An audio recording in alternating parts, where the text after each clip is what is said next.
Picture a frozen wilderness where civilization feels like a distant memory. Late February. Northern Minnesota. Hollow Lake stretches across 12 square miles of ice, so thick you could drive a truck across it without fear. The nearest town sits 43 miles south. Out here, the silence is absolute, the kind of quiet that makes you aware of your own heartbeat. Elias Mercer drilled his first fishing hole at 6:15 in the morning, just as the sun began breaking over the Pine Ridge to the east. He'd been coming to this exact spot for 11 winters. He knew the depth, he knew the fish, he knew every contour of the lake bed below, but he had never seen the ice glow blue. At first it looked like refracted sunlight, a trick of morning clarity through frozen water. Then the light moved, not drifting with current, not flickering like bioluminescence, moving with purpose, slowly, deliberately, tracking along the underside of the ice in smooth measured arcs. Elias stopped mid-drill and stared down through the translucent surface. The light pulsed once, then twice, then held perfectly still, directly beneath him. What could exist under a frozen lake with no known underwater structures, no submerged roads or buildings, no power lines or fiber optic cables, miles from the nearest human presence? What moves with intelligence beneath ice, thick enough to bear the weight of a man, standing alone in the wilderness, watching a glow that shouldn't exist? This is not a story about what was found. This is a story about what found him. Chapter 1. The Witness. Elias Mercer was not the kind of man who believed in mysteries without evidence. At 46 years old, he'd spent 2 decades volunteering with the county search and rescue unit. He'd pulled lost hikers from ravines. He'd tracked missing hunters through whiteout conditions. He'd recovered bodies from lakes when families needed closure. He understood the wilderness. He respected it.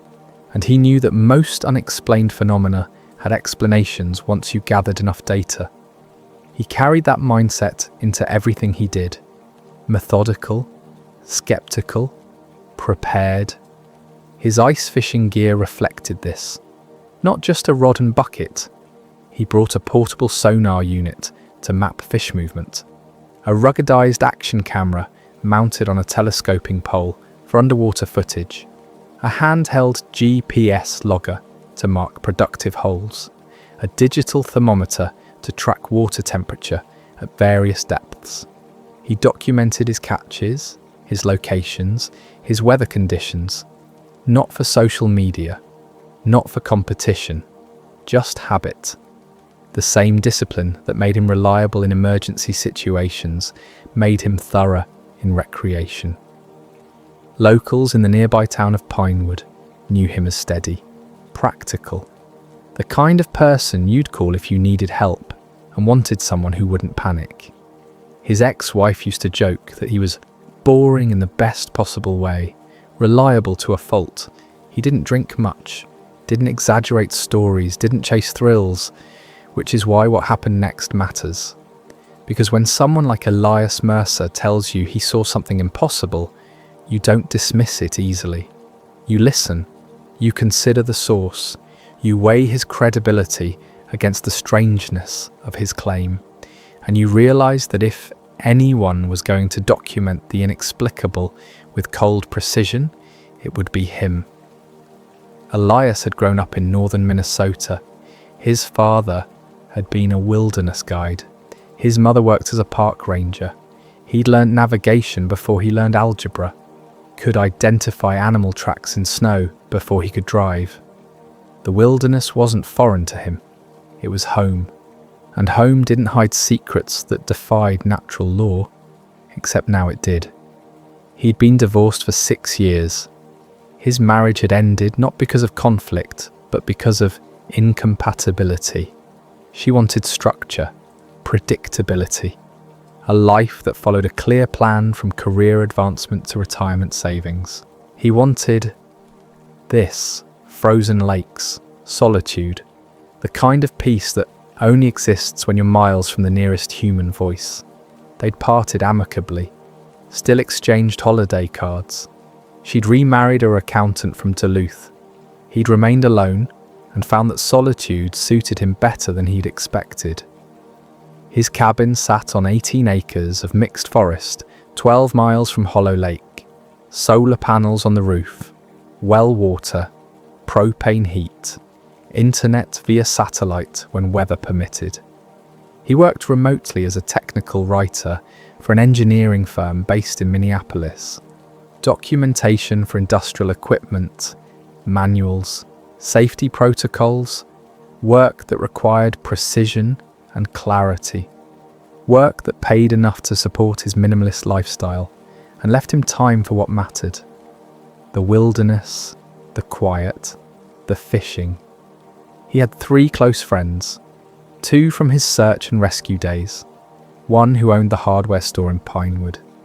He spoke to his sister in Oregon once a month, saw his nephew during summer visits, maintained a small but meaningful circle of relationships that didn't demand more than he could give. People who knew him described him as dependable, quiet but not withdrawn, someone who showed up when he said he would, who kept his word, who could be counted on in emergencies but didn't seek attention or recognition. The kind of person whose testimony carries weight precisely because he doesn't claim to see things that aren't there. Which made what happened on Hollow Lake that morning all the more unsettling.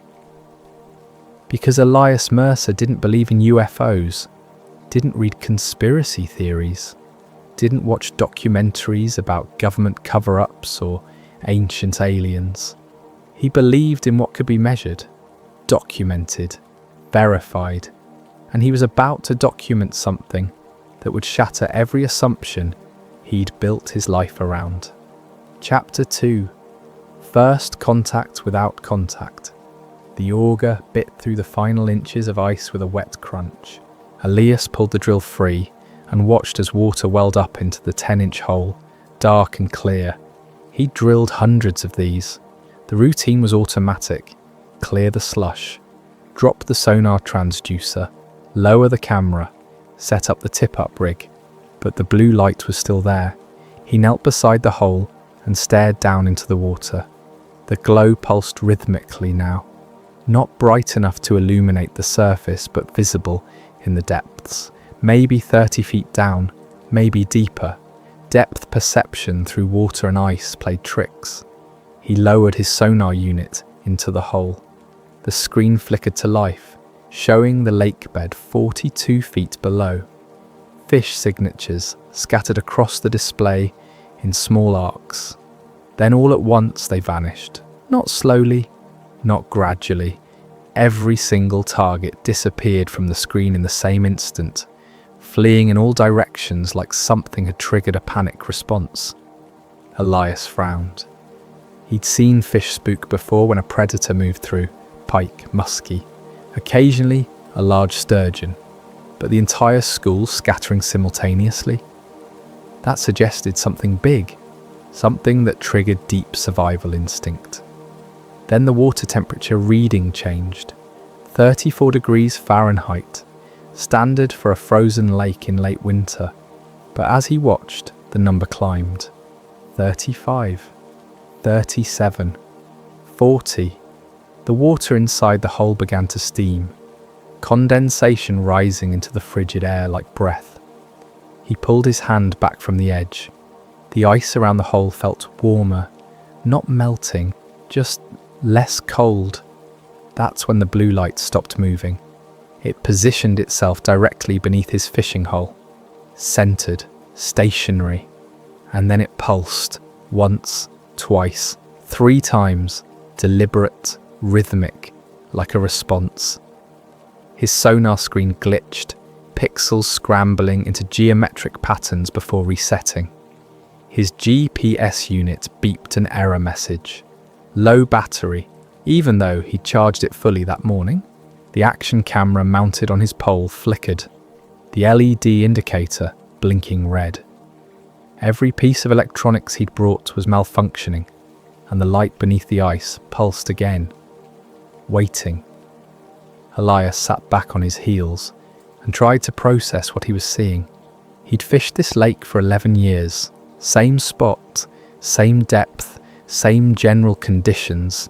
He knew what normal looked like. This wasn't normal. The logical part of his brain cycled through explanations.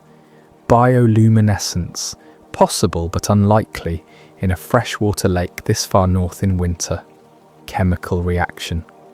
What chemicals? From what source? Electrical discharge? From what? Lightning doesn't strike beneath frozen lakes. Reflected light from the surface. He looked up. Clear blue sky.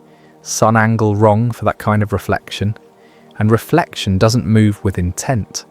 Doesn't position itself beneath a specific point. Doesn't pulse in rhythm. Equipment malfunction. All of it? Simultaneously? Different brands, different power sources, different technologies, sonar, GPS camera. All failing at the exact moment the light appeared. The coincidence was impossible, which left the uncomfortable reality that something beneath the ice was causing the interference.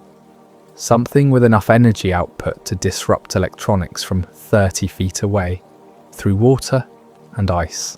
Something aware of his presence. He pulled his phone from his jacket pocket. The screen was black. He pressed the power button. Nothing. Held it down for 10 seconds. The boot logo appeared, then flickered out.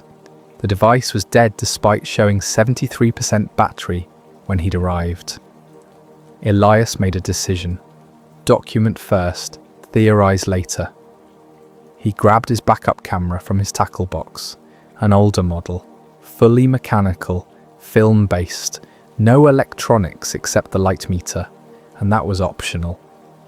He loaded a fresh roll of 35mm film and aimed the lens at the fishing hole. The blue glow was still visible through the opening. Steady, constant. He took 3 shots, different exposures, different focus depths. Then he set the camera aside and retrieved his notebook. Waterproof field journal. He'd been using the same type since his search and rescue days. Grid paper, archival ink pen. He documented everything. Time, 6:27 a.m.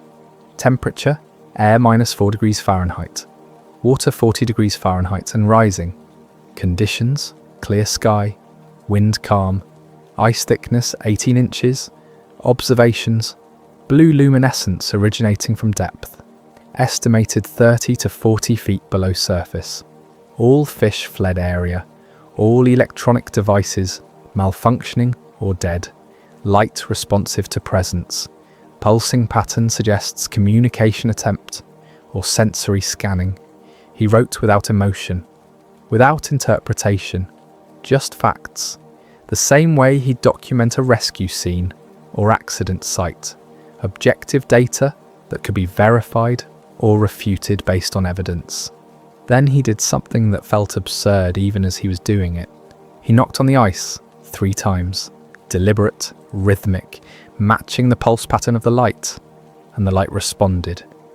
3 pulses, same rhythm, same timing. Elias felt his stomach tighten. This wasn't random. This wasn't natural. This was interaction. Communication at the most basic level. Call and response, pattern recognition. Something beneath the ice was intelligent, and it was paying attention to him. Chapter 3. The shape in the depths. Elias didn't leave. He should have. Any rational person would have packed up, marked the coordinate to her, and reported the anomaly to the Department of Natural Resources. Let them investigate. Let someone with authority and resources handle whatever was causing the disturbance. But Elias had spent 20 years responding to emergencies. He didn't panic. He assessed. He gathered information. He made decisions based on data, not fear. So he stabilized his camera pole and lowered it into the hole. The waterproof housing descended slowly, attached to 50 feet of high-test fishing line. He'd used this setup before to inspect underwater structure, submerged logs, old dock pilings, rock formations that held fish. The camera had never failed him. It almost failed him now. The feed on his phone screen went dark for 5 seconds as the camera submerged. Then the image resolved. Murky green water, particulate matter drifting in slow motion. The lake bed coming into view as the camera sank. Then the light. It filled the frame. Not harsh, not blinding. A soft blue luminescence that seemed to radiate from below the sediment itself. The camera auto-adjusted exposure, trying to compensate for the unexpected brightness. And that's when Elias saw the shape. Curved, smooth, metallic. The surface was seamless. No rivets, no welds, no corrosion or barnacle growth despite being submerged in fresh water. The material reflected the camera's LED light with a dull matte sheen. Not steel, not aluminum, something else. He angled the camera, panning slowly across the visible section. The curve suggested something massive. A dome, or the upper section of a sphere, partially buried in the lake bed. Sediment piled against one side, like it had been there for years, decades, maybe longer, but the metal showed no degradation, no oxidation, no biological fouling. It looked new. He zoomed in as close as the camera's optics allowed. The surface wasn't perfectly smooth. Faint geometric patterns were etched into the material. Precise, repeating. Almost like circuitry, but organic in design. Flowing rather than angular. The patterns formed pathways across the metal surface. Interconnected lines that branched and merged like neural networks, or river systems viewed from above. The etchings were shallow, barely a millimetre deep, but perfectly uniform. Each line exactly the same width, each junction exactly the same angle. This was not natural formation. This was not human construction. The object was enormous, far larger than any submersible he'd ever heard of. Larger than a bus, maybe larger than a building, if most of it was buried beneath the lake floor. His hands were shaking, not from cold, from the realization settling into his chest like a weight. This was not natural. This was not human, and it was active. Elias adjusted the camera angle, trying to capture the full scope of what he was seeing. The visible section extended at least 20 feet in the horizontal direction. The curve suggested a much larger total diameter. If this was a sphere or ellipsoid, the complete object could be 50 feet across, 60, maybe more. And it was buried, deliberately or by accident, he couldn't tell. But the sediment patterns around the edges suggested long-term submersion. Years of silt accumulation. Organic debris settled in the crevices where metal met lake bed. Yet the metal itself remained pristine, unmarked, as if the material resisted corrosion at a molecular level, or as if it hadn't been here long enough for natural processes to take effect. Both options were disturbing for different reasons. He panned the camera across the surface again, looking for identifying marks, serial numbers, text, symbols, anything that might indicate origin or purpose. The geometric etchings were the only surface features. No hatches, no windows, no obvious access points or mechanical interfaces. Just the smooth, seamless metal and the flowing patterns that covered it like a circuit diagram designed by something that didn't think in straight lines. The blue light intensified as the camera moved, not uniformly. The glow seemed to follow the camera's position, tracking it, responding to its presence.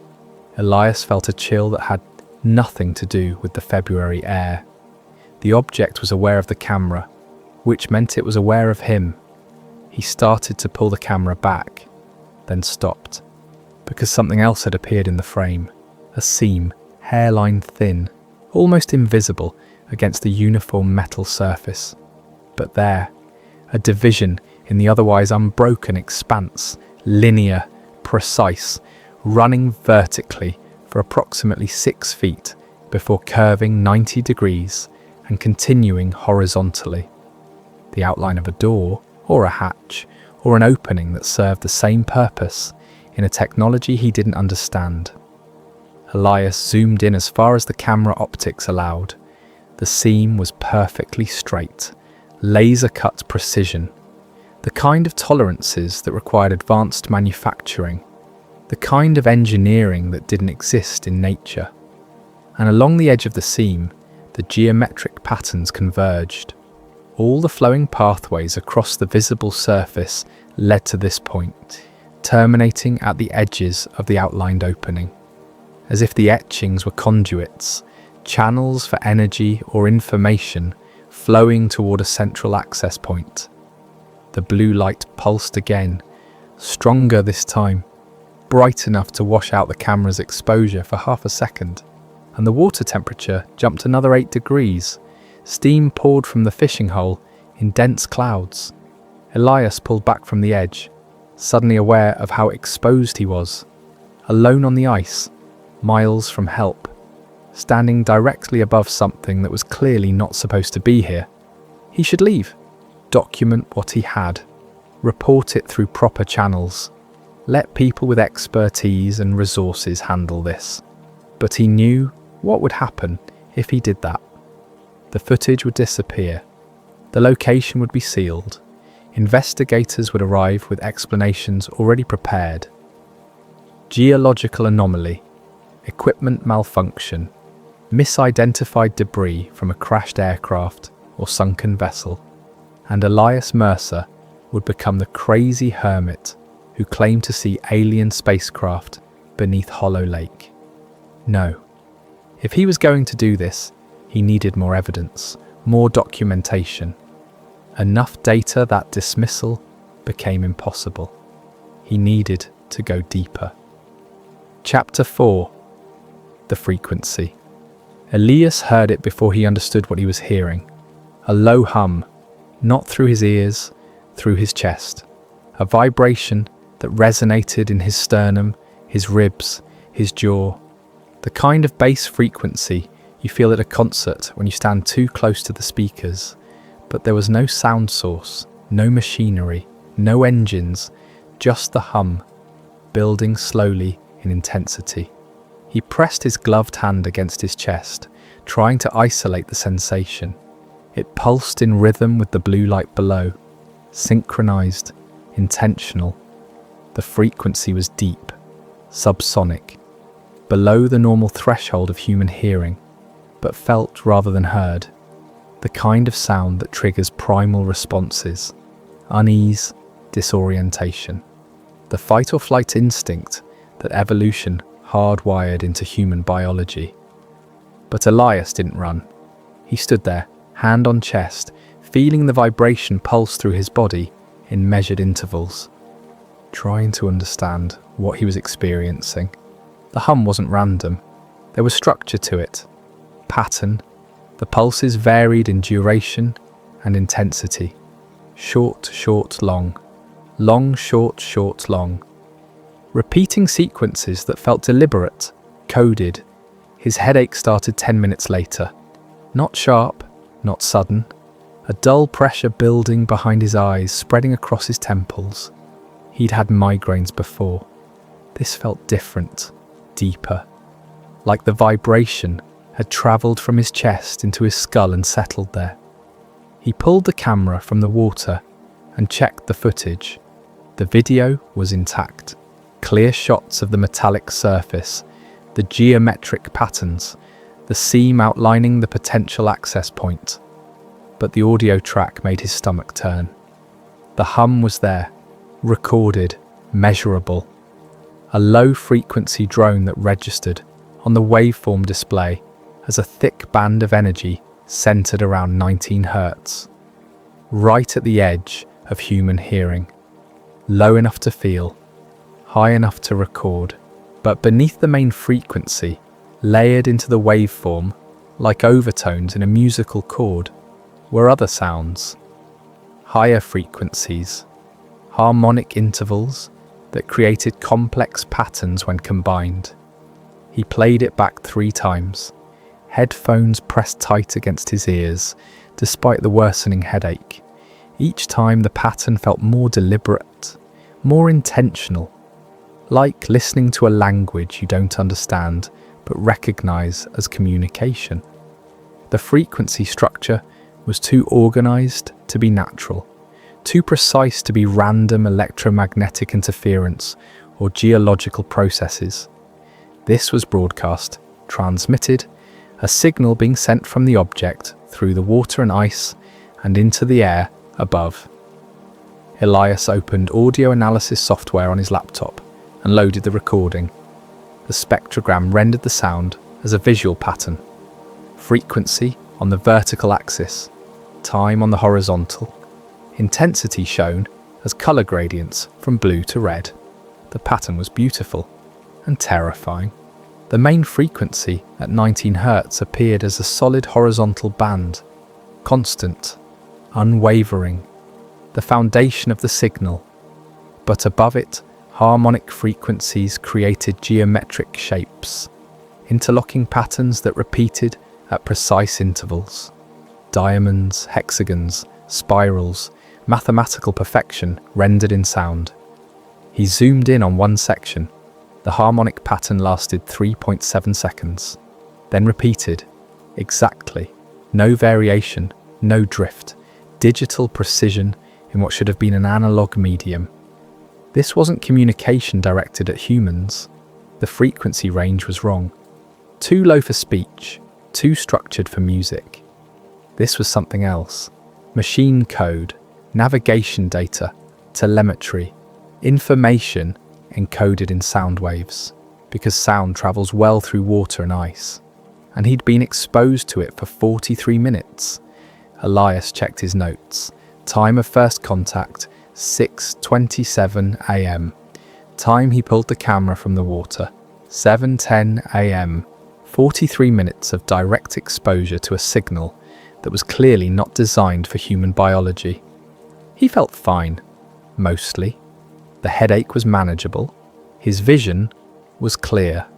No nausea, no disorientation, beyond the general strangeness of the situation. But he knew that didn't mean much. Radiation exposure doesn't hurt until the damage is done. Infrasound can cause psychological effects that manifest hours or days after exposure. He had no idea what long-term effects might result from sustained exposure to an alien frequency. He saved the audio file to 3 separate drives, encrypted the files, uploaded one copy to a secure cloud server he used for work documents, buried another in a folder structure so deep that casual browsing would never find it. Then he packed his gear and left the lake. The headache intensified during the drive home. Not unbearable, just present, a constant pressure behind his eyes that made the winter sunlight feel too bright. He wore sunglasses despite the clouds moving in from the west. At home, he took ibuprofen and tried to sleep. The dream started immediately. He stood at the edge of an ocean, not Earth's ocean. The water was too dark, too still. The sky above was wrong. Too many stars, constellations he didn't recognize. And beneath the surface, something vast moved through the depths, watching, waiting. The water wasn't water, too viscous, too heavy. It moved in slow, deliberate currents that defied normal fluid dynamics. And the thing beneath the surface wasn't swimming. It was thinking. He could feel its thoughts. Not words, not images, pure concept. Mathematics rendered as emotion. Geometry expressed as intention. It knew he was there. It had always known. The encounter at the lake wasn't chance. It was selection. And the signal he'd recorded wasn't a warning. It was an invitation. Elias woke at 3:17 in the morning, drenched in sweat despite the cold cabin air. His heart was pounding. His hands were shaking. The headache was gone, replaced by perfect clarity. The hum was back, faint, distant, but present, coming from inside his own chest, not external, internal, as if the frequency had been absorbed into his body during exposure, stored in tissue and bone, resonating at a cellular level. He sat up in bed and pressed his palm flat against his sternum. The vibration was there, subtle, rhythmic, pulsing in the same pattern as the signal from the lake. He was carrying it with him, and it was still broadcasting. Chapter 5. Government Interest. Elias didn't post the footage publicly. He wasn't looking for attention. He wasn't trying to go viral. He uploaded the video to an encrypted file-sharing service used by search and rescue teams for incident documentation. Marked it private. Shared the link with 2 people he trusted. Marcus Chen, former colleague from the rescue unit, now worked as a helicopter pilot for the Forest Service. Level-headed, experienced. Someone who'd seen enough wilderness anomalies to know the difference between strange and impossible. And Dr. Sarah Voss, biologist from the State University who specialised in freshwater ecosystems. She'd consulted on a drowning recovery 6 years ago, helped determine time of death based on aquatic insect activity. Brilliant, sceptical, exactly the kind of scientist who wouldn't dismiss evidence without examination. He labelled the upload Unidentified Submerged Object, Hollow Lake, Need Analysis, Confidential. Marcus replied within 2 hours. Short message, watched it twice. Can't explain it. You okay? Sarah's response came 4 hours later. More detailed, fascinating footage. Material composition unknown. Geometric patterns inconsistent with natural formation or known human engineering. Bioluminescence ruled out based on spectral analysis. Requesting permission to share with colleagues in Materials Science Department. He replied to both. Do not share yet. Gathering more data. Will update soon. But he never got the chance. The video disappeared within 6 hours of upload. Not deleted by him, not removed by the hosting service. Gone. The link returned a 404 error. File not found. He checked his account. No record of the upload. No deletion log. No error message. Just absence. He tried to re-upload from his local backup. Selected the file. Initiated transfer. Progress bar reached 97% and stopped. The upload failed with a generic network error. He tried again. Same result. On the 3rd attempt, the file itself corrupted. He watched in real time as the video degraded. Pixels scrambling. Color data shifting to noise. Audio track distorting into static, overlaid with the same harmonic tones from the lake recording. Within 30 seconds, the file was unusable. Metadata stripped. Codecs unreadable. The backup drive registered the file as present, but unplayable. Someone had targeted his upload, intercepted the transfer, corrupted the source file remotely. Elias wasn't a computer expert, but he knew enough about network security to understand what that required. Sophisticated monitoring, real-time detection, the ability to penetrate encrypted file systems and execute destructive code without triggering security alerts. That level of capability wasn't available to hackers or private security firms. That was government-level intrusion. He checked his other backup drives. The files were intact. As long as he didn't connect them to the internet, they remained safe, isolated, protected by the simple expedient of physical disconnection. 3 days later, the vehicles arrived in Pinewood. Elias heard about it from Tom Dietrich, who owned the hardware store on Main Street.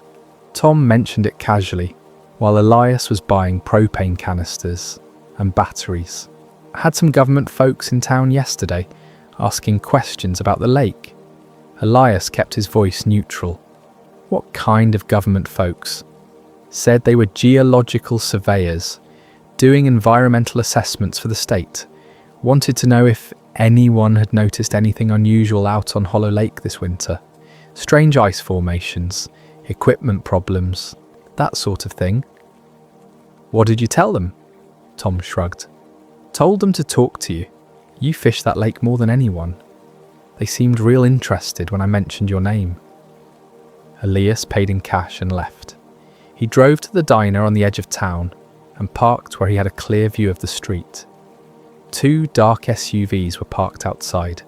Late model Chevy Suburbans.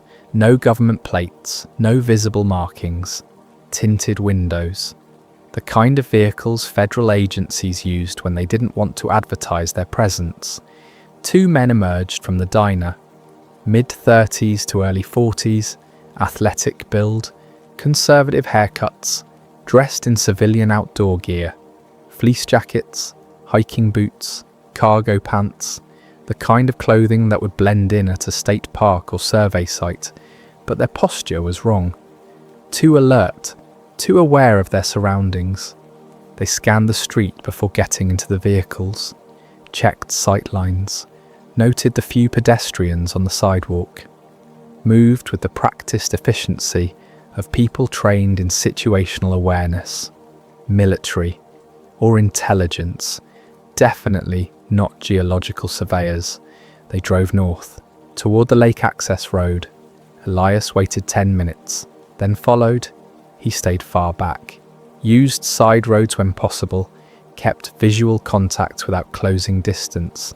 The SUVs turned onto the Forest Service road that led to Hollow Lake. He pulled off a quarter-mile before the turnoff and parked behind a stand of pine trees. Grabbed his binoculars and hiked through the woods to a ridge that overlooked the lake. The SUVs were parked at the public access point. The 2 men were walking the shoreline. One carried what looked like a tablet computer. The other held a device Elias didn't recognize. Handheld. Antenna array on top. Display screen on the side. A spectrum analyzer for detecting electromagnetic emissions. They were scanning for the signal. Elias watched for 40 minutes. The men completed a full circuit of the accessible shoreline, stopped at multiple points, took readings, made notes. Then they returned to the vehicles and left. But they'd be back. This wasn't casual interest. This was active investigation, which meant someone in a government agency knew about the object. Had known before Elias ever drilled his first fishing hole. Had been monitoring the site, waiting. And now they knew someone else had found it. That night, Elias moved all his documentation to a waterproof case and buried it in the woods behind his cabin. 3 feet down, wrapped in plastic. GPS coordinates logged on a paper map hidden separately. He kept OneDrive with him, encrypted, password protected, ready to be destroyed if necessary. Because people don't send field teams to investigate frozen lakes unless there's something worth hiding. And whatever was buried under Hollow Lake, someone with significant resources had decided it needed to stay hidden. Chapter 6. The Return Expedition. Elias went back to the lake 4 days after the men in the SUVs left town. He told no one. He brought better equipment. A professional-grade side-scan sonar unit borrowed from a friend who worked in marine salvage. A waterproof drone with high-resolution imaging, extra batteries, backup storage, a satellite phone in case cellular service failed again. He approached from the north, Forest Service trail that wasn't maintained in winter, required snowshoes and 2 hours of hiking through dense pine forest. But it brought him to a section of shoreline, invisible from the public access point. He drilled a new hole 200 feet from his original position, far enough to avoid attention if anyone was monitoring the site, close enough to get clean sonar readings of the object. The ice was stable, 18 inches thick, safe to work on. But something felt different. The air pressure, the quality of light, the absence of sound. Not peaceful quiet, oppressive silence, no birds, no distant traffic hum from the highway miles south. Just the scrape of his auger biting through frozen layers.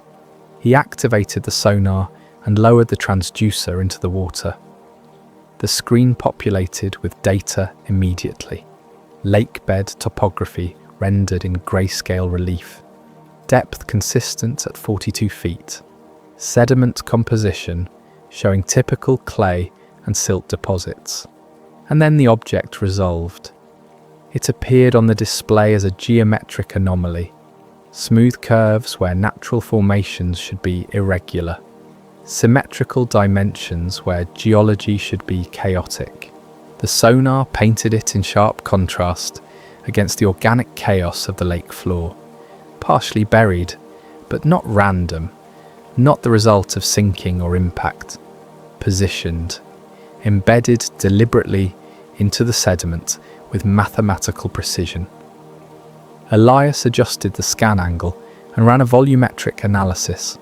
The software calculated dimensions based on reflected sonar waves. Length, approximately 68 feet. Width, approximately 42 feet. Height above lakebed, approximately 19 feet. Total estimated mass buried beneath sediment, unknown. Sonar couldn't penetrate the object itself. The material absorbed acoustic waves instead of reflecting them, creating a dead zone in the scan, a shadow where data should exist. The shape suggested a flattened ellipsoid, disc-like, aerodynamic or hydrodynamic, designed for travel through fluid, air or water, maybe both. He saved the scan data and launched the underwater drone. The device was top of the line. $4,000 unit designed for professional inspection work. 4K video, LED arrays for illumination, real-time transmission via tether. Depth rating 200 feet, more than adequate for a 42-foot dive in fresh water. The drone descended smoothly, camera feed transmitting in real time to his tablet. The water was clearer today. Visibility extended nearly 15 feet. The lakebed came into view. Silt, scattered rocks, a submerged log half buried in sediment. Then the metal surface appeared. The drone's lights illuminated the same smooth, seamless material, the same geometric patterns, but now, with better resolution and controlled lighting, Elias could see more detail. The patterns weren't just decorative. They formed interconnected pathways across the surface, flowing in circuits that converged toward a central point near the visible edge of the object. And at the convergence point, a faint seam, almost invisible. A hairline division in the otherwise unbroken surface. The same seam he'd documented during his first visit, but clearer now, more defined, and something else. The geometric patterns surrounding the seam were different, more complex, as if the pathways intensified near the access point, carrying more information or energy toward the opening. Elias maneuvered the drone closer, trying to capture detail of the seam. The camera zoomed in. He could see microscopic texture now. Not machined, not fabricated by any process he recognized. Grown, formed. Like the material had been shaped at a molecular level rather than cut or welded. And the patterns weren't etched into the surface. They were part of the material itself. Embedded structures visible just beneath the outer layer, like circuit traces in a circuit board, but three-dimensional, extending into the depth of the material in ways that shouldn't be possible with conventional manufacturing. He'd seen advanced composites before, carbon fiber, ceramic matrix materials used in aerospace applications. This was different. The material appeared uniform at a macro scale, but revealed incredible complexity under magnification. That's when the ice cracked. not beneath him, around him, concentric fractures radiating outward from his position in perfect circles, expanding in synchronized waves. The sound was sharp, crystalline, like glass under stress. The crack spread 50 feet in every direction, then stopped. Holding stable but visible as dark lines across the white surface, Elias stood very still, testing his weight. The ice wasn't failing, wasn't collapsing. The cracks were surface phenomena, stress patterns radiating from a central point, from directly above the object, as if the object was reacting to the drone's presence, generating an energy field strong enough to stress the ice from 42 feet below. The drone feed flickered, the blue light returned, and the object began to rotate. The movement was slow, almost imperceptible. Elias only noticed because the geometric patterns on the surface began shifting position relative to the drone's camera frame. Clockwise, measured, mechanical. The object was turning beneath the lake bed. Sediment began to lift in slow clouds, disturbed by movement that shouldn't be possible for something so massive, embedded in compacted silt and clay. The rotation continued, smooth, frictionless, like the object was suspended in fluid rather than buried under tons of earth. The drone's instruments registered the movement, gyroscope showing angular velocity, magnetometer detecting shifting magnetic fields. The object was generating forces that defied normal physics.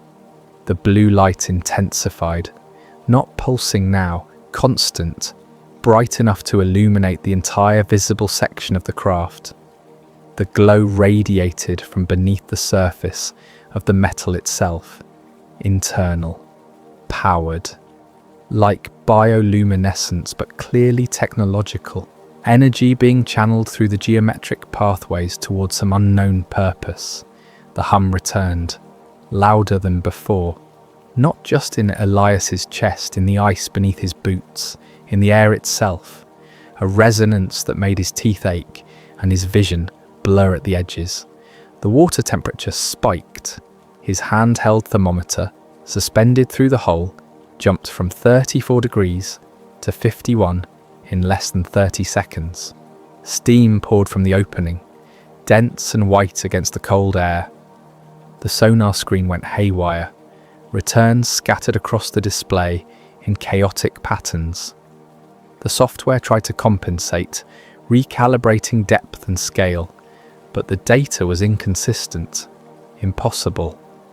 The object registered as moving and stationary simultaneously, present and absent in the same moment, as if it existed partially in normal space and partially somewhere else, quantum superposition, or dimensional phasing, or some other phenomenon that human physics hadn't discovered yet. The drone's camera feed showed the metal surface beginning to glow from within. The geometric etchings brightened, tracing paths of light across the material, like circuitry activating. Energy flowing through designed channels, purpose waking after long dormancy, and then the wildlife fled. Elias heard it before he saw it, a sound like rushing wind. But not wind, wings, hundreds of them, thousands, flocks of birds that shouldn't have been near the lake in winter, erupted from the tree line to the south. Crows, ravens, geese that had stayed behind after migration. They lifted in panicked masses, scattering in every direction, except north. Away from the lake, deer broke from cover along the western ridge. Elias could see them through binoculars. Full sprint, not cautious, not grazing, running like prey fleeing a predator, heading south. Instinct overriding territory and food source. Even the fish were gone. The sonar showed no biological returns anywhere in the scan radius. The lake was empty. Something in the object's activation triggered survival responses across species, hardwired flight reflex in animals that had no concept of technology. They recognized threat at a primal level. electromagnetic fields disrupting neural function, infrasound causing physical discomfort, or something else, something humans couldn't detect but animals could, and they ran. Elias should have run, but he stayed, because the object had stopped rotating.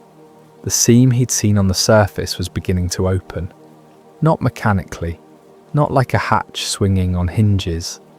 The material itself was separating, pulling apart along the hairline division, creating an opening that widened slowly, deliberately. The interior was dark, no light, no visible structure, just blackness beyond the threshold. And from that darkness, something emerged, not physical, not solid, a field, an emanation, invisible to the eye but registered by every instrument he had. The magnetometer spiked. The AMF detector screamed. The temperature dropped 15 degrees in 5 seconds. The drone's camera went dark. Feed lost? Tether still connected, but no signal transmission. As if something was blocking the electronics, jamming them, or absorbing them into whatever field the object was generating. Elias grabbed the tether and started pulling the drone back manually, hand over hand. The line was taut, resistance, not mechanical failure. Something holding the drone in place. He pulled harder. The line moved, inch by inch, fighting against invisible resistance. Then the line went slack. The drone was gone. Cut free or absorbed or pulled into the opening. He didn't know, didn't matter. What mattered was the seam was closing. The opening narrowed. The material sealed itself, seamless again, as if it had never been divided. The light dimmed, the hum faded, the temperature normalized, and the object went dormant. Elias stood on the cracking ice, breathing hard, staring at the fishing hole, where steam still rose in lazy wisps. The object had activated, responded to observation, opened itself, then detected his attempt to document it and shut down. Self-aware, self-protecting, capable of discriminating between passive observation and active investigation. And somewhere beneath the ice, his $4,000 drone was either destroyed or incorporated into something he couldn't begin to understand. He packed his gear and left. The cracks in the ice remained visible for 3 days before fresh snow covered them. But Elias never forgot the pattern they made. Perfect concentric circles, radiating from a single point, like a target or a warning. Chapter 7. The Awakening. The dreams changed after the second expedition. They became more specific, more detailed, less abstract. Elias would find himself standing on a shoreline, not Hollow Lake, somewhere else. The water extended to the horizon in all directions, impossibly vast. The liquid wasn't water, too dark, too viscous. It moved in slow geometric patterns, waves that formed perfect hexagons across the surface, mathematical precision where chaos should exist. The sky was wrong. Too many stars, constellations that didn't match any chart he'd ever seen. And the stars moved, slowly, tracing paths across the sky in coordinated arcs, like they were part of some vast mechanism, gears in a cosmic machine. Beneath the surface, shapes moved, large, geometric, multiple objects travelling in formation, maintaining exact distances from each other, perfect symmetry, perfect coordination. And he understood, in the way you understand things in dreams, that this wasn't a planet. This was a vessel, a ship so large it had oceans, ecosystems, internal gravity and atmosphere. And the things moving beneath the surface weren't submarines. They were thoughts, concepts made physical, mathematics rendered as motion. He would wake from these dreams with perfect recall, every detail intact. That wasn't normal. Dreams fade, details blur, but these remained crystal clear, as if they weren't dreams at all but transmissions. Information being downloaded into his consciousness while his critical faculties were suppressed by sleep. The headaches became routine, not debilitating, just present. A low-grade pressure that never quite disappeared. Ibuprofen helped, but didn't eliminate it. He adapted, learned to function with the constant discomfort. But the physical changes were harder to ignore. His resting heart rate dropped from 68 beats per minute to 52. He noticed it during his monthly self-check, a habit from his rescue days. Monitor your own vitals, know your baseline, detect problems early.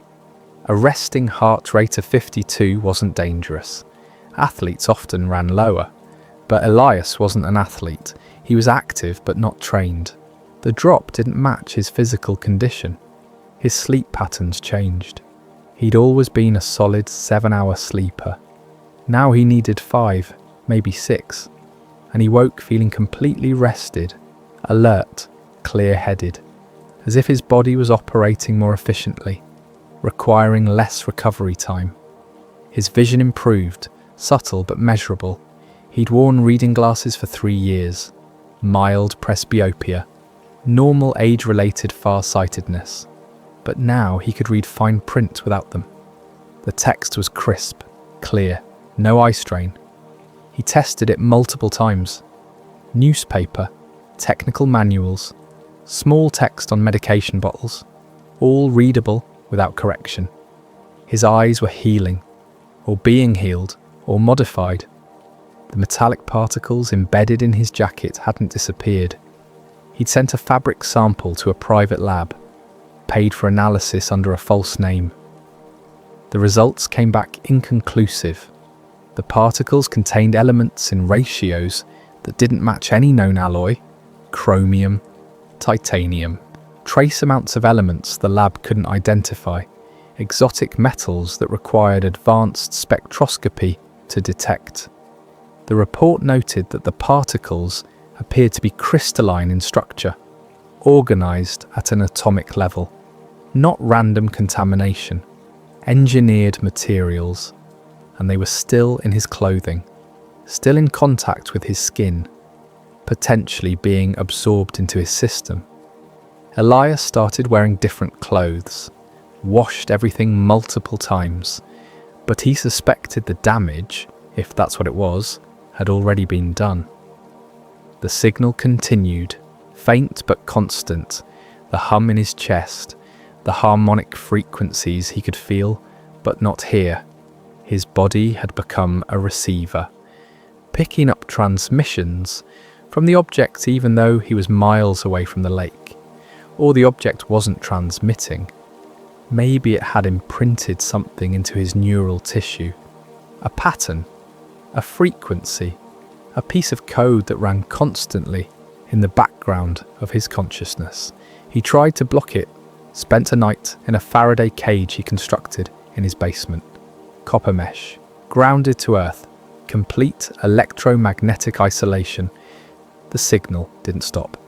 If anything, it became clearer, more distinct, because the only electromagnetic noise was internal, his own neural activity, and beneath it, the foreign pattern, the alien frequency woven into his biology. 4 weeks after the second expedition, Elias drove into Duluth and met with a neurologist. Private practice, cash payment, no insurance records. He explained that he'd been experiencing persistent headaches and wanted a comprehensive workup. Left out the part about underwater alien craft and missing time. The neurologist ran tests, MRI, EEG, blood work. Everything came back normal. Brain structure healthy, neural function within expected parameters. No tumours, no lesions, no signs of neurological disease. But the EEG showed something unusual. The doctor mentioned it almost as an afterthought. Your brainwave patterns are very regular, almost rhythmic. That's not concerning. Some people naturally have more organised neural activity, But it's unusual to see this level of coherence across all frequency bands. What does that mean? It means your neurons are firing in synchronized patterns more consistently than typical, like an orchestra playing in perfect harmony instead of individual musicians each doing their own thing. It's actually quite beautiful from a data perspective, probably contributes to your focus and mental clarity. Elias thanked him and left. He didn't mention that the brainwave patterns probably match the harmonic frequency from the lake, that his neurons were synchronizing to an external signal, entrainment, like pendulum clocks hanging on the same wall eventually swing in unison. His brain was being tuned, adjusted, modified to resonate with something non-human, and he had no idea if he could stop it, or if he wanted to. Because along with the headaches and the strange dreams and the physical changes came something else. Clarity, understanding, a sense of connection to something vast and ancient and purposeful. And the terrifying suspicion that the object beneath the lake hadn't just found him by accident, it had been waiting for him, specifically, for reasons he was only beginning to comprehend. Chapter 8. The emergence that never happened. Elias made a decision that would haunt him for the rest of his life. He stayed. He set up camp on the ice, a cold weather tent designed for Arctic conditions. Thermal sleeping bag rated to -40. Portable heater running on propane. Enough supplies for 72 hours if necessary. He mounted 2 cameras on tripods outside the tent. One aimed at the fishing hole, one aimed at the broader lake's surface, motion-activated recording, infrared capability for night vision. He didn't tell anyone where he was, didn't leave a note, didn't check in with anyone who might come looking. This was deliberate isolation, chosen, necessary, because if something was going to emerge from beneath the ice, he wanted to be the only witness. The sun set at 6:43 p.m. Twilight lingered another 20 minutes before full darkness settled across the lake. Temperature dropped to -8 degrees Fahrenheit. Wind calm, sky clear, stars visible in hard points against the black. Elias sat inside the tent with a handheld monitor showing feeds from both cameras. The fishing hole glowed faintly blue, constant, unwavering. The light had been stable for hours. No pulses, no fluctuations, just presence. He waited. Midnight passed, nothing changed. 1 a.m. still stable. 2 a.m. He made coffee on a camp stove, ate a protein bar, checked equipment, all systems functional. At 3:17 a.m. the glow intensified. Both cameras registered the change simultaneously, light levels spiking. The blue shifted toward white, bright enough to cast shadows on the ice. Elias stepped outside the tent, breath fogging in the frigid air. The entire lake was glowing, not just the hole, the ice itself, illuminated from below, as if the object had expanded or the light had spread through the water. Radiance diffused through 18 inches of frozen surface, turning the lake into a field of luminescence. And then something rose. Elias saw it through the ice first, a shape moving upward from the depths, large, ascending slowly. The silhouette became clearer as it neared the surface, smooth, curved, metallic. The object was emerging. He grabbed the nearest camera, switching to handheld mode, zoomed in on the approaching mass. The light was blinding now. His eyes watered. He squinted through the viewfinder, trying to maintain focus. The shape reached the underside of the ice and stopped, perfectly still, positioned directly beneath the glowing surface, close enough that Elias could see surface detail through the frozen barrier. The same seamless metal, the same geometric patterns, but larger, much larger than the section visible near the lake bed. This was the whole object, 68 feet long, 42 feet wide. A flattened disc hovering motionless beneath the ice, like a submarine at periscope depth. The geometric pathways across its surface blazed with internal light, energy flowing through channels, systems activating after who knew how long dormant. The ice began to crack, not radiating outward this time, cracking directly above the object, fault lines forming in the frozen surface, preparing to break, to allow passage. Elias watched through the camera viewfinder, heart hammering, hands steady from years of training. Document, observe, record. Later you can shake, later you can process. Now you capture evidence. The object rotated, slow, deliberate. The geometric patterns aligned themselves, orienting towards something. North, maybe, or magnetic north, or some reference point invisible to human perception, and it was aware of him. The moment that thought solidified in his mind, every piece of electronics he'd brought shut down simultaneously.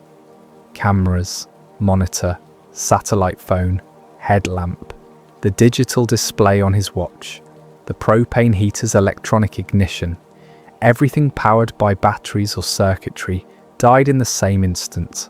Total silence, total darkness, except for the glow beneath the ice. Elias stood alone in the freezing night, staring at a light that had just demonstrated intelligence, demonstrated restraint, demonstrated the ability to detect observation and respond by eliminating the tools of documentation. The object was making a choice, emergence or concealment. It could break through the ice, rise into the air, disappear into the night sky before anyone else could see it, or it could detect that it was being watched, being recorded, and decide that exposure wasn't worth the risk. Elias lowered the dead camera, made himself visible, stepped into the circle of blue light cast through the ice, and waited. The object held position for 3 minutes and 42 seconds. He counted, silently, in his head, because he had no functioning timepiece. Then it descended, slowly, the same measured pace as its ascent, the light dimming as the object sank back toward the lake bed. The cracks in the ice sealed themselves as internal stress released. The glow faded to nothing. By 4:15 a.m, the lake was dark again. Elias tried to restart his equipment. Nothing. Batteries completely drained, not just low, dead, as if all stored energy had been pulled from them instantaneously. He packed his gear by moonlight, hands shaking now, not from cold, from delayed reaction, from the realization settling in. The object had decided not to emerge, not because it couldn't, because it detected his presence, identified him as an observer, as a witness who would document and report, and chose concealment over revelation, self-aware, self-protecting, capable of risk assessment and strategic decision-making. This wasn't automatic response, this was intelligence, and it had just decided that Elias Mercer wasn't ready to see what lay beneath the ice, or humanity wasn't ready, or the timing was wrong. He didn't remember the hike back to his truck, didn't remember loading gear, didn't remember starting the engine.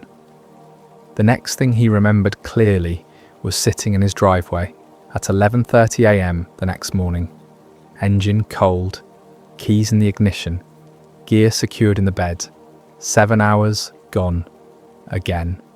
Chapter 9. Missing time. Elias checked his truck for damage, scratches, dents, mud patterns that might indicate where he'd driven. Everything was clean, normal. The odometer showed 44.7 miles since his last fuel stop. Exactly the distance from his cabin to the lake access road and back. He'd driven home, somehow, with no conscious memory of the journey. His phone was still dead. He brought it inside and plugged it into the wall charger.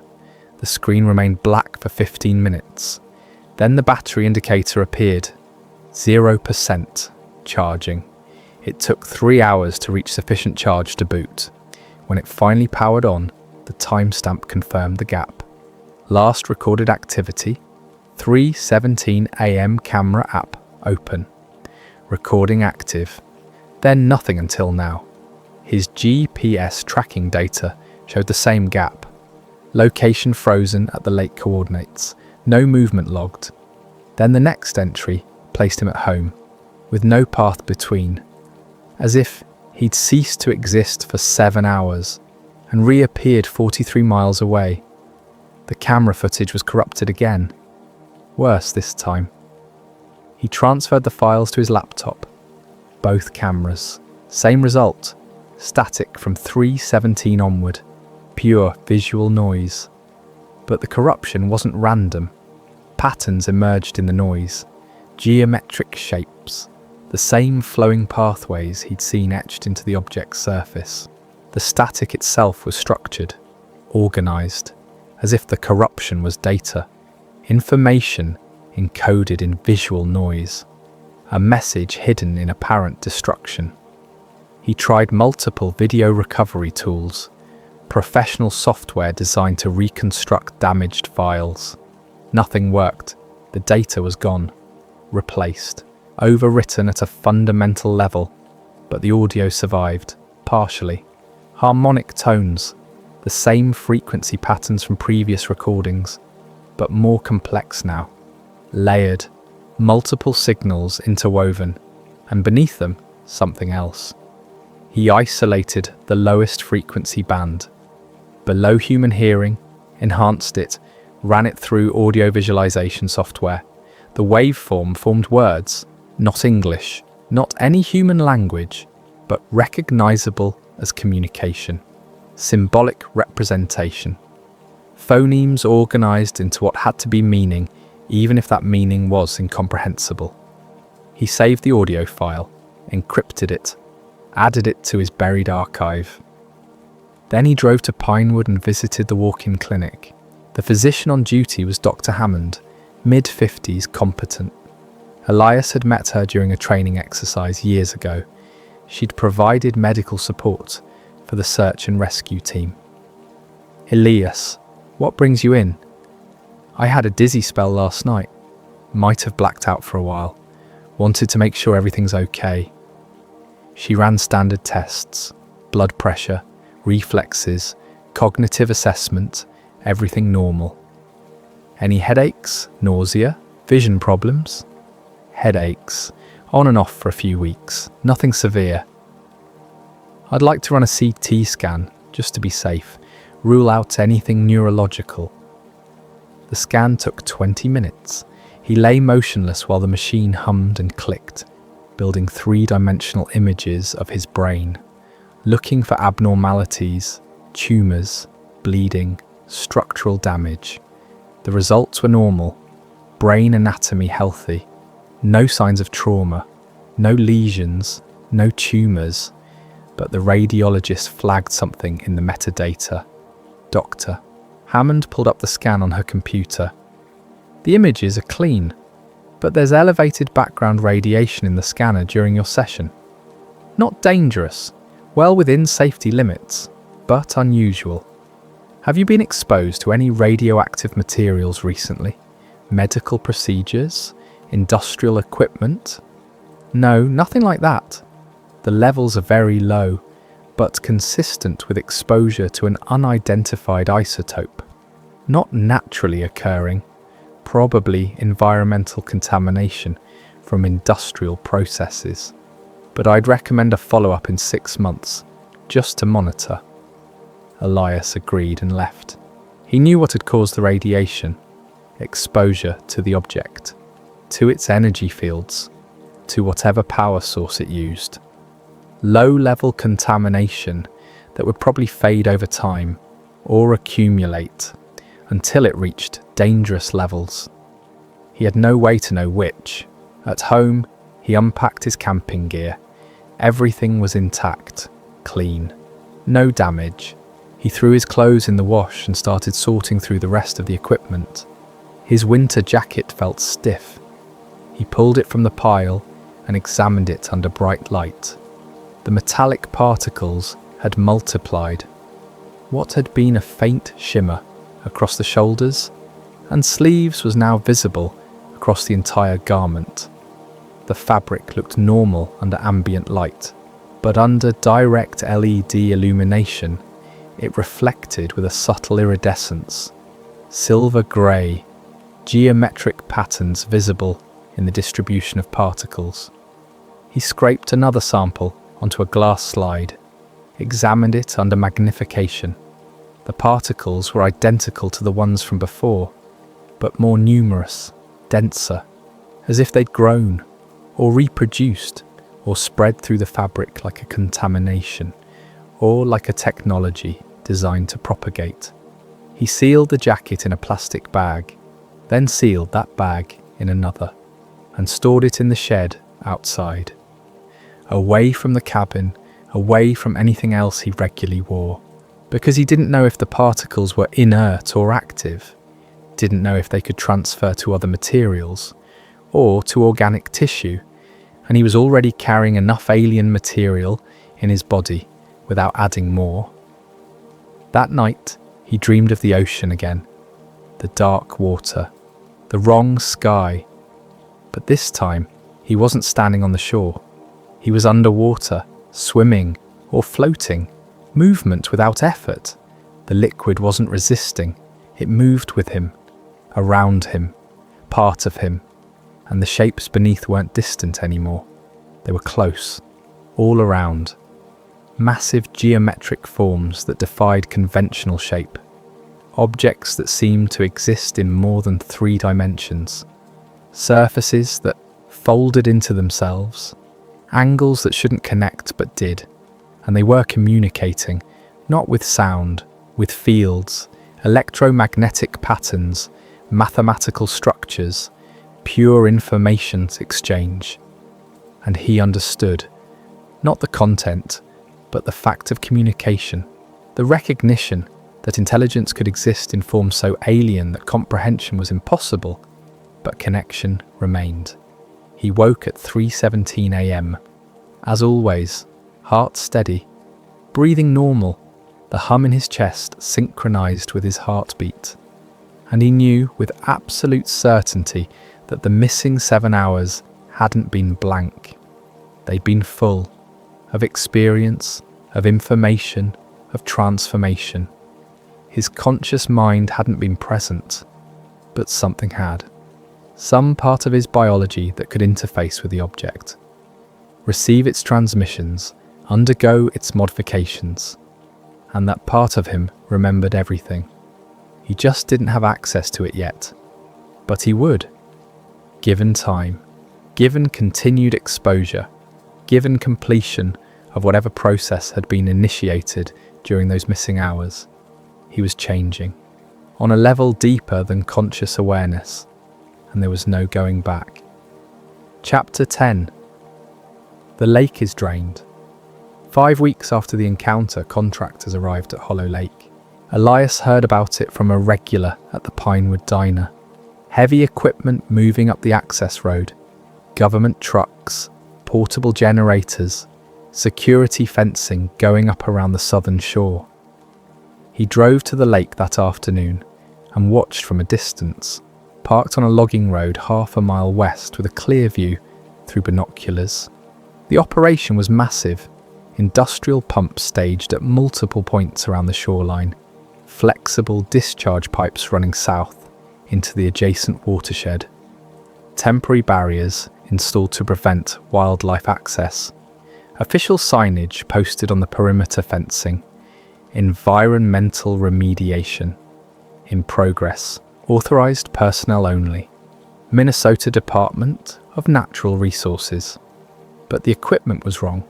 Too advanced, too expensive. DNR contractors used rental gear and standard issue trucks.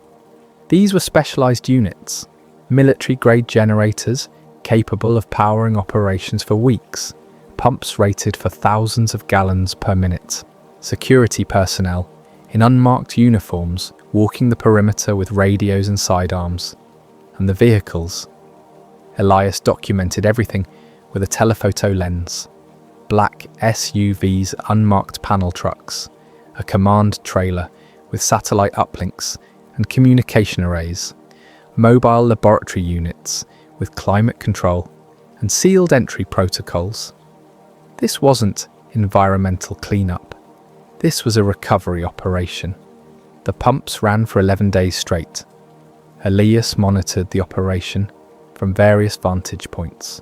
He documented everything: shift changes, supply deliveries, personnel movements, communication patterns. He noticed the security teams used counter-surveillance protocols, random patrol routes, radio checks at irregular intervals, visual sweeps of the surrounding terrain. They were looking for observers, for anyone taking too much interest in the operation. So he stayed distant, used long lenses, changed positions frequently. Never gave them a reason to investigate. On day 8, the water level had dropped enough to expose the lake bed near the centre. Mud, silt, scattered rock, the natural topography of a drained lake. On day 9, excavation equipment moved onto the exposed bed. Backhoes, front loaders, flatbed trucks for hauling material. The equipment operators wore full hazmat suits, level B protection, sealed respirators, gloves, boots, protection against chemical or biological contamination, or radiation. On day 10, they reached the location where the object had been buried. Elias watched through the binoculars as workers cordoned off a section of the lake bed. They erected a temporary shelter, heavy-duty canvas stretched over a metal frame, large enough to cover a semi-truck, large enough to conceal a 68-foot disc. Security tripled around the structure. Armed personnel, no local contractors, federal agents or military, serious people with serious training. Work continued inside for 16 hours straight. Floodlights illuminated the shelter from within. Shadows moved against the canvas, equipment being positioned, measurements being taken, something being removed or documented or secured. When they dismantled the shelter the next morning, the excavation site was empty. No object, no debris, no evidence of removal, just a depression in the lake bed. Perfectly circular, approximately 70 feet in diameter. The sediment inside the depression was smooth, glassy, fused at a molecular level as if subjected to extreme heat or pressure, but there was no scorching, no burn marks, no evidence of thermal damage to the surrounding area, just transformation. Clay and silt converted into something resembling volcanic glass, black, reflective, alien. Elias adjusted his camera settings and zoomed in on the depression. The glass surface was uniform, perfectly smooth across the entire diameter. No cracks, no variations in thickness, as if it had been formed instantaneously, frozen in place by some process that converted solid earth into crystalline structure without intermediate states. The contractors filled the depression with imported sediment, multiple truckloads, graded the lake bed to match the surrounding topography, removed all equipment within 48 hours. Then they pumped water back into the lake, not from the original outflow, from a tributary stream to the north. Clean water, untreated, natural source. They refilled the lake over 6 days until it reached normal levels. 4 weeks later, Hollow Lake looked exactly as it had before. Ice reformed as temperatures dropped. Snow covered the surface. By mid-March, the lake was indistinguishable from any other frozen body of water in northern Minnesota. No signs of excavation, no evidence of the operation, no indication that anything unusual had ever happened. Except Elias knew, and the glass-smooth depression at the bottom of the lake proved that something had been there. Something massive enough to fuse sediment when it left, or when it was taken. The question was whether the object had departed on its own, activated, emerged, flown away while he was experiencing missing time, or whether the government team had removed it, transported it somewhere else, secured it in an underground facility for study and analysis. Both options were disturbing. If the object left voluntarily, it could return, anywhere, anytime, operating on timelines and purposes incomprehensible to human understanding. If the government took it, they'd been monitoring the site for years, waiting for activation, or waiting for someone to find it so they could justify intervention. Either way, the object was gone, but its effects remained. In the modified lake bed, in the radiation traces, in the metallic particles embedded in fabric and flesh, in the harmonic frequencies still broadcasting through Elias's nervous system. The object might be gone, but its presence continued, and Elias was the evidence. Chapter 11. The signal continues. The interference started 3 months after the lake was refilled. Elias first noticed it on his truck radio. Driving home from town, FM station locked on 96.3. Classic rock, clear signal. Then static, brief, 2 seconds. Then clear again. He changed stations. Same pattern, different frequency. Same duration of interference. He turned the radio off and drove in silence. At home, his television developed the same issue. Picture pixelating during evening news. Audio cutting out in rhythmic bursts. 2 seconds of static. 10 seconds of clarity. 2 seconds of static. The pattern was precise, metronomic.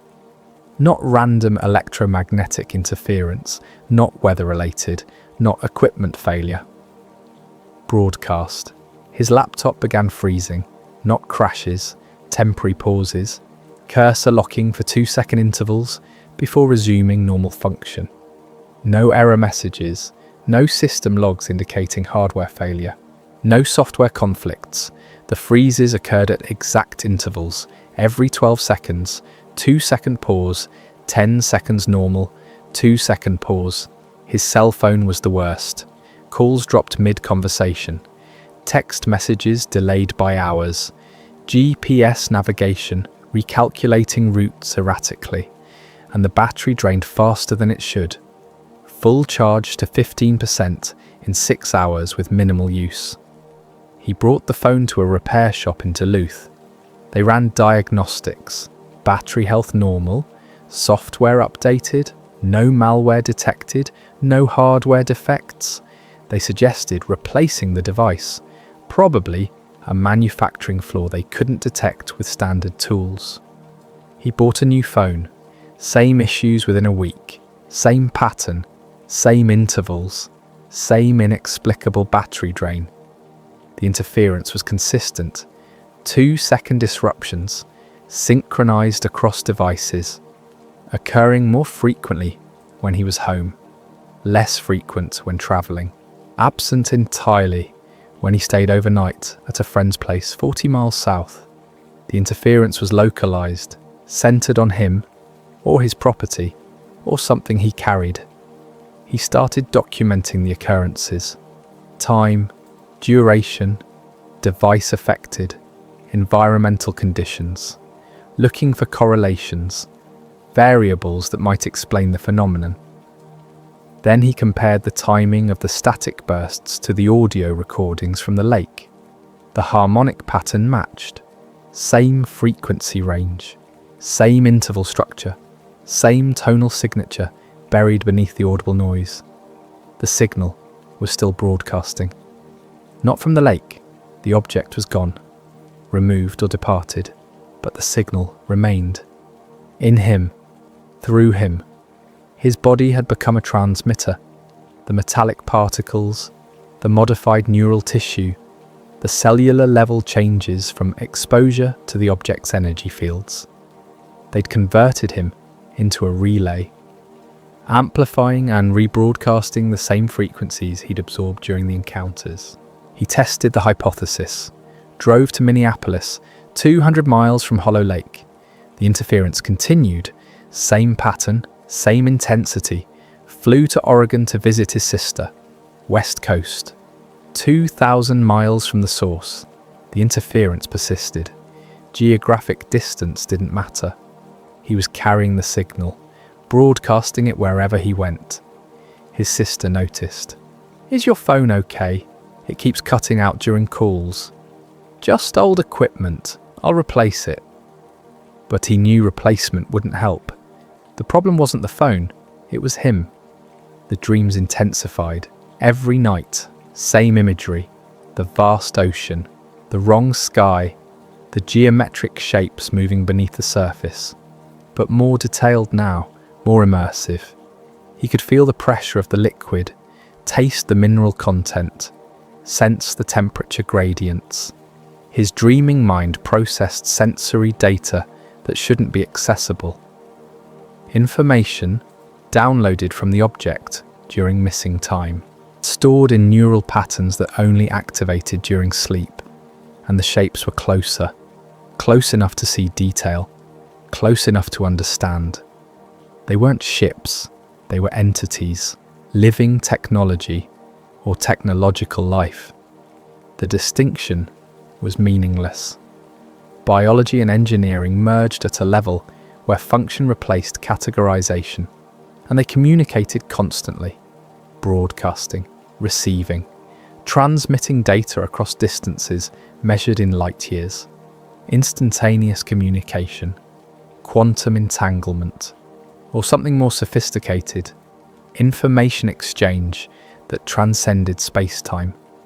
He was receiving fragments of that communication, his modified neural tissue picking up spillover from whatever network the object had connected him to.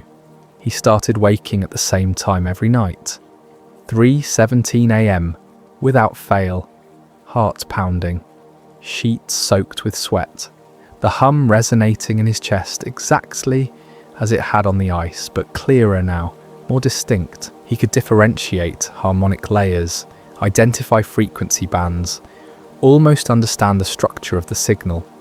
Almost. He tried sleeping pills. They made the dreams worse, more vivid, more immersive. He felt the water pressure crushing his chest, tasted salt that wasn't salt, heard voices that weren't voices, communication without language, meaning without words. He stopped taking the pills. He started sleeping with lights on, television playing, white noise machine running, anything to disrupt the pattern, to break the connection. It didn't help, because the connection wasn't external. It was internal, hardwired into his biology, integrated at a cellular level, permanent. He was no longer entirely human. Not in the pure sense, his DNA was still human, his anatomy unchanged. But something had been added, layer of functionality, upgrade or infection. The terminology didn't matter. What mattered was that he'd been modified, transformed into a receiver and transmitter for signals originating from technology he couldn't comprehend. And the process was still active, still ongoing. Every night the signal grew stronger.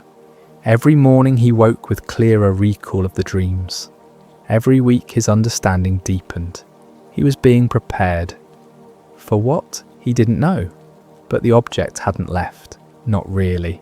A fragment remained, embedded in his tissue, broadcasting through his nervous system, connecting him to something vast and incomprehensible. And it was still transmitting, waiting for a response. Chapter 12. The realization. Elias spent 4 months analysing the sonar data, frame by frame, pixel by pixel, looking for details he'd missed during the initial encounter. Patterns, symbols, anything that might explain what the object was or where it had come from. He found it in scan number 42, a single pass during the volumetric analysis, The sonar had captured a reflection from the object's surface at an oblique angle. Most of the return was absorbed as usual, but a small section near the visible edge had reflected clearly. Sharp detail, high resolution. The geometric etchings he'd seen on the metal weren't random. They formed a diagram, a map. He imported the image into astronomy software, overlaid star catalogues, compared pattern configurations to known celestial coordinates. The match was exact. The symbols etched into the object's surface represented stellar positions, not from Earth's perspective, from a position approximately 1100 light-years distant. Coordinates based on a reference point in deep space. Viewing angle that placed Earth in a specific location relative to other stars. The pattern wasn't decorative, it was navigational, a star map. Elias cross-referenced the primary coordinate set, the central convergence point where most geometric pathways led. That position corresponded to a star system in the constellation Cygnus, HD 187123, a G-type main sequence star, similar to Earth's Sun, located 1137 light-years from Earth, known to host at least 4 confirmed exoplanets based on transit photometry and radial velocity measurements. One of those planets orbited in the habitable zone.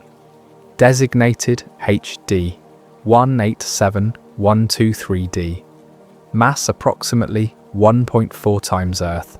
Orbital period 391 days. Surface temperature estimated to support liquid water. Atmospheric spectroscopy suggested oxygen. Nitrogen. Trace gases consistent with biological processes. Potential biosignatures.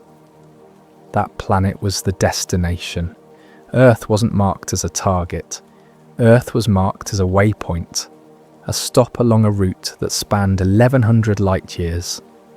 The object had come from somewhere, stopped here, submerged for an unknown duration, then continued toward its final destination, or planned to continue before it was removed.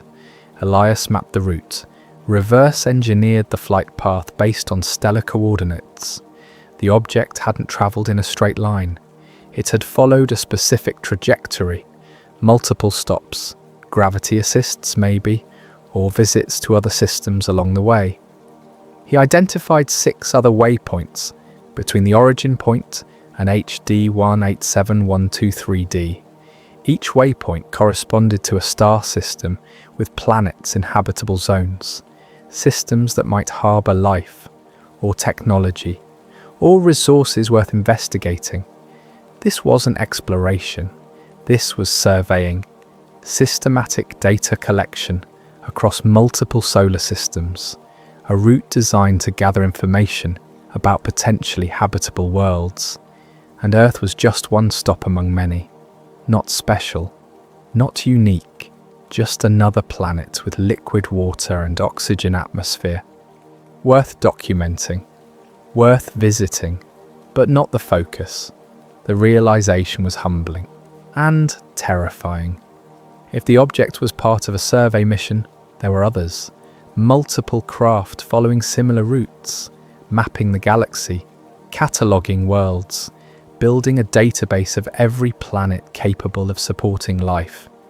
And if they were mapping, they were preparing for contact or colonization or harvest. The purpose was unknowable, but the scale was clear. This wasn't a single incident. This was evidence of systematic exploration conducted by a civilization with resources and technology that made human space programs look like children playing with toys. And they knew about Earth, had visited, had mapped it, had included it in their survey data, had possibly left monitoring equipment, or samples or fragments, the metallic particles in his jacket, the modifications to his neural tissue, the signal broadcasting through his body. Those weren't side effects, Those were design features. The object had intentionally exposed him, modified him, converted him into a data point, a biological marker, a receiver permanently tuned to their frequencies. He was tagged, marked, part of the survey data being collected. And if the survey was still ongoing, they could track him, monitor him, access the information stored in his modified biology. Elias pulled up satellite imagery of Hollow Lake, before and after the drainage operation. The depression where the object had been was visible in the pre-drainage bathymetry data, a faint outline, barely detectable, easily dismissed as natural geological variation.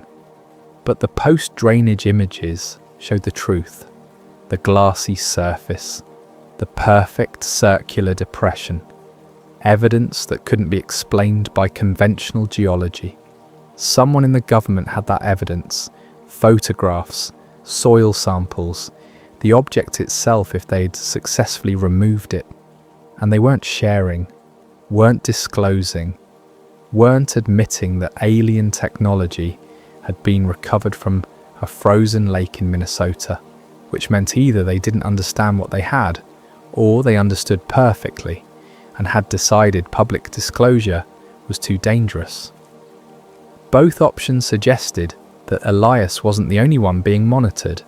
The government was tracking the object, tracking the survey mission, possibly tracking multiple incidents across multiple locations, building their own database, preparing their own response, and anyone who'd been exposed, anyone who'd been modified, anyone broadcasting the signal.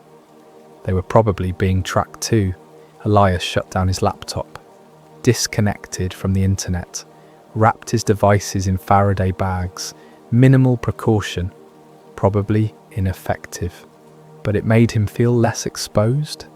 He sat in his cabin that night, staring out the window at the dark forest. The stars were brilliant, cold points of light scattered across the black, each one a sun, each one potentially hosting worlds like Earth, worlds that might already have been surveyed, mapped, catalogued, marked as waypoints on routes spanning hundreds or thousands of light years. And somewhere out there, travelling between those stars, other objects like the one from Hollow Lake were continuing their mission, gathering data, modifying local biology, leaving traces, building a network. And Elias Mercer, 47 years old, former search and rescue volunteer, accidental witness to something vast and incomprehensible, was now part of that network. Connected, modified, broadcasting, a node in a system that spanned light years, and he had no idea what purpose he served, only that he was serving it, whether he wanted to or not. Epilogue. The return window. 1 year after the encounter, Elias returned to Hollow Lake. Late February again. Same conditions, 18 inches of ice, clear sky, temperature -6 degrees Fahrenheit. The anniversary wasn't deliberate. He just found himself driving north, following the same route, parking in the same lot, carrying the same gear he'd brought on that first morning. He drilled a hole in the exact location where he'd first seen the blue light. The ice was clean, no trace of the previous year's events. The lake had frozen and thawed and frozen again. Natural cycles erasing evidence. He lowered a thermometer into the water. 34 degrees Fahrenheit. Normal. He dropped his sonar unit. Lake bed at 42 feet. No anomalies, no metallic returns. Just sediment and stone, and the occasional fish signature drifting through the depths. The object was gone. Removed or relocated, or returned to wherever it had come from. The glass depression was still there, hidden beneath sediment and water, but present, permanent evidence that something had existed in that spot. Something that had fused clay into crystalline structure when it departed or was taken. Elias sat on the ice, and stared at the hole. Wind cut across the frozen surface. Bitter. Sharp. The kind of cold that finds every gap in your clothing and settles into your bones. He thought about leaving, packing up, accepting that some experiences don't have closure, that some questions remain unanswered because the answers exist beyond human comprehension. Then the ice began to glow, faint at first, blue, familiar, rising from the depths like bioluminescence, but brighter this time, stronger, expanding across a wider area beneath the surface. Elias stood, heart pounding. The hum returned, in his chest, in his skull, resonating through the ice beneath his boots. The same frequency, the same pattern. The signal he'd been carrying for a year suddenly amplified, reinforced by external broadcast. The light pulsed, once, twice, 3 times, deliberate, rhythmic, recognition. He looked down through the glowing ice and saw the shape ascending. Not the same shape, larger, different configuration. The same smooth metallic surface, the same geometric pathways, but a different craft, a different component of the same survey mission, moving faster than the first one, rising toward the surface with clear purpose. The temperature spiked, steam poured from the fishing hole in dense clouds, the ice cracked in concentric circles, perfect geometry, mathematical precision.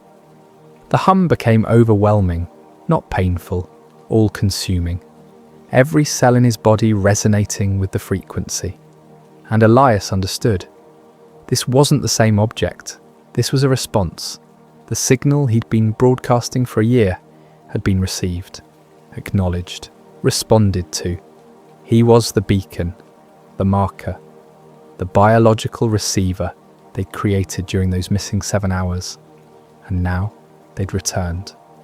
Not by chance, by design, following the signal, homing in on the modification they'd made to his biology.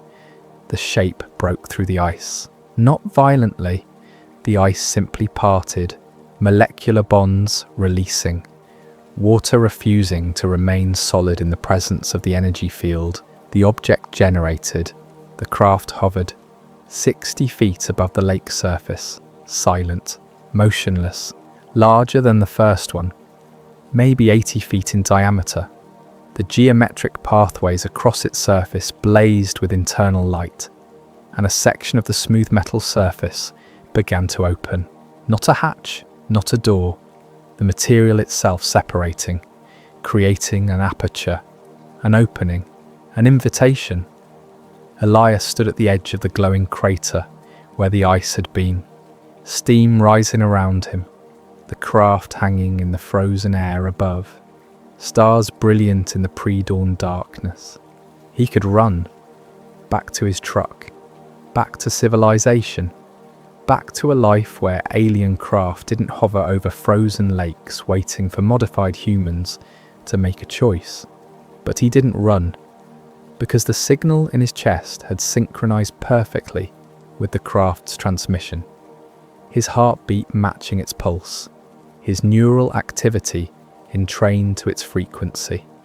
He was connected, had been connected for a year, modified, prepared, selected, and some part of him, deeper than conscious thought, recognized this moment as completion.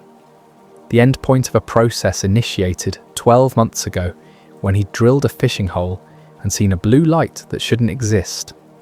Elias Mercer, 47 years old, former search and rescue volunteer, skeptic and documentarian and reluctant witness to the impossible, looked up at the waiting craft and stepped forward, toward the crater, toward the steam, toward the opening in the metallic surface that pulsed with blue light and geometric pathways, and the promise of answers to questions he didn't know how to ask.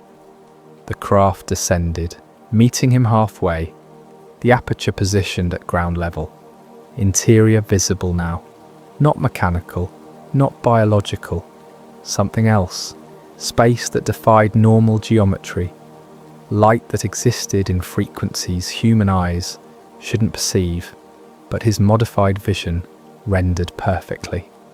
He reached the edge, felt warmth radiating from within, felt the hum synchronize completely with his biology, felt every modification, every change, every fragment of alien technology embedded in his tissue activate simultaneously. And he stepped through. The aperture closed behind him. Seamless. The craft ascended, silent, rapid, disappearing into the pre-dawn sky in seconds. The lake was empty again, just cracked ice and steam, and the first light of morning breaking over the ridge to the east. By the time anyone might have noticed, the ice had reformed.